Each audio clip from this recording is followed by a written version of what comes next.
In this war between Iran and Israel and the United States, there's a Chinese connection. Now, you may think that this war is about Israel and maybe toppling the regime in Iran, but there is a bigger picture here that a lot of people are missing. And in this video, I'm going to explain to you the connection to China and how this affects the world and change the world order from what it was in the last 20 years to a new one. And I'm surprised that a lot of people missed this, because if you look at history, most of the wars in the last 100 years have been about energy.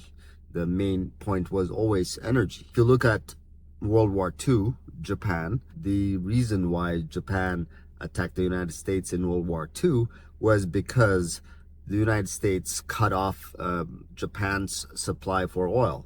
And the Japanese empire knew at the time that within a few years, they would have zero access to oil. So when you look at this war with Iran, China wants an interrupted supply of oil that is out of the reach of the United States. And if the government in Beijing wants to invade Taiwan, which is what they're planning, then they need to be able to have access to oil that is out of the reach of the United States. So if you take a look at the imports, the oil imports that China has, the majority of it is right now under the control of the United States. 17% of the oil that China imports came from Iran and Venezuela.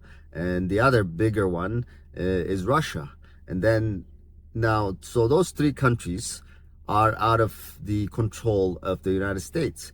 But the rest of the imports that China has from oil, the Saudis and the Malaysians, they're all under the United States sphere of influence. China has already lost its access to oil from Venezuela, and now they have lost access to the Iranian oil. And that is a bad news for China. This war is about energy, and it's also about fighting China. I've been thinking about a scenario, like a World War III scenario, what would happen. But if the Americans succeed in controlling oil from Iran, then that World War III scenario, I can tell you, it's already over. And China has already lost. Anyways, this is a very short video. I just wanted to include this and maybe show people that not every war is about politics or religion. And actually, most wars in today's world is about oil. What do you think? Do you think China is going to lose? Or China is going to come up with something to get its own supply of oil that is outside of the sphere of the Americans? Let me know what you think. I'll see you on the next video.